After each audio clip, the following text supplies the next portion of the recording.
Jadi melalui penelitian inovatifnya tentang bagaimana manusia membuat keputusan, ia memberikan wawasan berharga yang saat ini kita gunakan oleh dan kini digunakan oleh para akademisi dan juga para pembuat keputusan hingga para pelaku bisnis.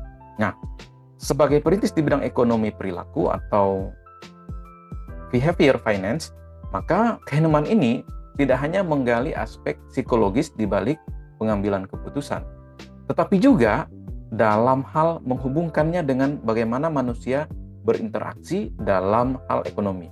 Nah, dalam pembahasan kali ini kita akan menelusuri perjalanan hidup beliau, kemudian kolaborasinya dengan Amos Tversky, dan juga teori-teori yang mengubah ilmu pengetahuan. Nah, yang terkenal dari Daniel Kahneman ini adalah tentang buku yakni Thinking Fast and Slow. Nah, dua sistem dalam berpikir. Nah, jadi teman-teman, buku ini rilis pada 2011 di mana merangkum hasil penelitiannya selama beberapa dekade. Nah, di buku ini ia memperkenalkan teori proses ganda yang membagi cara berpikir manusia menjadi dua. Nah, sistem yang pertama itu pemikiran cepat, otomatis, dan intuitif yang kita gunakan dalam situasi sehari-hari. Nah, itu teman-teman ya, pada 2011 dia sudah mulai mencantumkan sistem yang proses ganda tadi. Kemudian sistem yang kedua, pemikiran yang lebih lambat, lebih mendalam, rasional, dan lebih logis digunakan untuk menganalisis informasi. Nah, analisisnya pun secara mendalam. Nah, jadi pemahaman tentang dua sistem ini tentu saja membantu dalam menjelaskan fenomena ekonomi dan psikologi. Nah, jadi termasuk bagaimana emosi dapat mempengaruhi keputusan investasi seseorang dan bagaimana orang tersebut dapat dengan mudah tertipu oleh iklan yang dirancang dengan memanfaatkan bias kognitif dari para kliennya atau dari para calon konsumen. Nah, apa dampaknya bagi ekonomi dan sosial? Yang pertama, dampak ekonomi perilaku. Nah, wawasan yang diberikan oleh Kahneman ini memiliki dampak besar bagi berbagai bidang, terutama dalam ekonomi perilaku. Jadi dengan menambahkan elemen psikologi dalam teori ekonomi, ia membantu membangun dasar bagi kebijakan publik yang lebih efektif. Misalnya tentang konsep nudging yang diperkenalkan oleh Richard Thaler, yaitu muridnya, yang telah digunakan oleh pemerintah untuk mendorong masyarakat agar membuat keputusan yang lebih baik dalam hal pajak, kemudian tabungan, pensiun, dan juga kesehatan. Nah, di dunia bisnis, teman-teman, penelitian Kahneman ini membantu memahami bagaimana membuat keputusan pembelian, kemudian strategi pemasaran, dan juga pengambilan keputusan. Nah, jadi bisa kita katakan dampaknya sangat besar. Dan seperti yang kita tahu bahwa pengaruh keputusan ini atau kesalahan kognitif ini mengurangi kesalahan gitu ya. Teori ini membantu para pengambil keputusan dalam mengurangi kesalahan. Nah, beberapa penghargaan yang diraih oleh Kahneman ini pada tahun 2002 dianugerahi oleh hadiah Nobel dalam ilmu ekonomi. Jadi ini sebuah pencapaian yang luar biasa bagi seorang psikolog. Nah, penghargaan ini menegaskan bahwa sangat penting kontribusi dalam perilaku ekonomi manusia.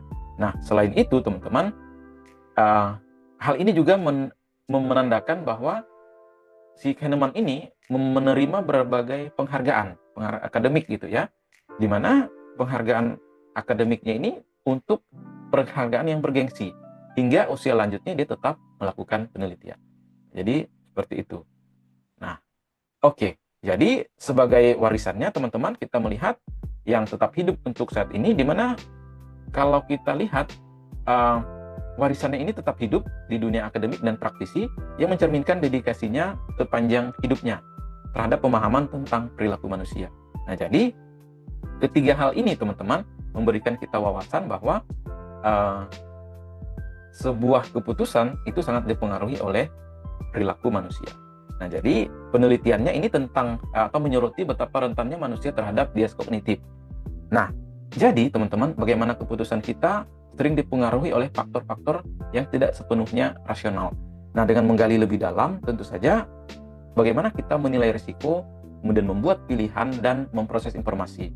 Jadi, Kahneman ini telah membuka jalan bagi berbagai pendekatan yang lebih bijaksana dalam berbagai aspek kehidupan hingga kebijakan publik ataupun strategi bisnis.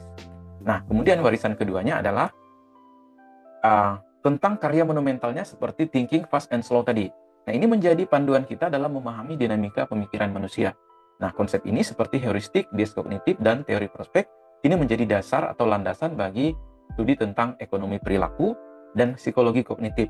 Atau ini tidak lebih dari sekedar teori akademik, di mana hal ini juga atau wawasan ini telah diterapkan dalam dunia nyata yang membantu organisasi atau individu dalam mengambil keputusan yang rasional dan lebih efektif. Nah, selain itu teman-teman, perilaku manusia juga berkontribusi besar terhadap kemampuannya dalam mengambil keputusan. Nah, Kahneman juga menginspirasi generasi baru peneliti lain dan juga akademisi dan profesional untuk terus mengeksplorasi. Nah, jadi bagaimana manusia berpikir dan bertindak itu terus-menerus dieksplorasi. Nah, jadi pendekatan lintas disiplin ini menunjukkan bahwa pemahaman mendalam tentang perilaku manusia tidak dibatasi oleh satu bidang ilmu saja, tapi dalam berbagai bidang atau disiplin ilmu.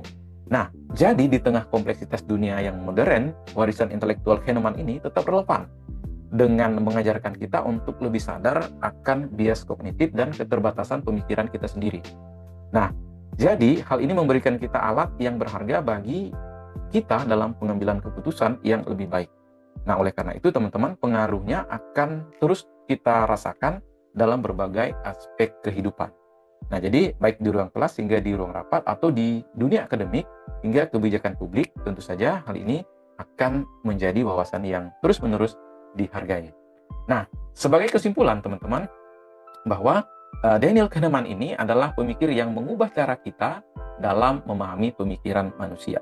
Nah, jadi karyanya yang inovatif tidak hanya merevolusi psikologi dan ekonomi, tetapi memberikan dampak nyata dalam kehidupan sehari-hari dan pengambilan keputusan pribadi hingga kebijakan ekonomi global. Nah, jadi sebagai salah satu pemikir paling berpengaruh di abad 20 dan 21, jadi warisan Kahneman ini akan terus dikenang oleh dunia akademik dan juga praktek atau best practice-nya.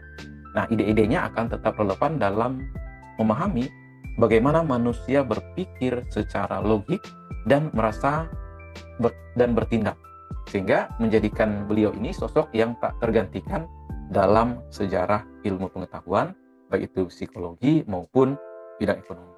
Nah, jadi itu teman-teman pembahasan kita terkait dengan wawasan dari Daniel Kahneman. Nah, ini memang namanya agak mirip dengan saya di depan, tetapi kita berbeda dari segi pola pemikiran. Nah, saya mengulas ini tentu saja untuk sharing kepada teman-teman bagaimana psikologi ini membantu kita dalam perilaku ekonomi. Nah, jadi kedua ilmu ini kita akan temui sehari-hari. Nah, jadi itu teman-teman pembahasan kita kali ini, mudah-mudahan bermanfaat dan sampai bertemu pada pembahasan berikutnya.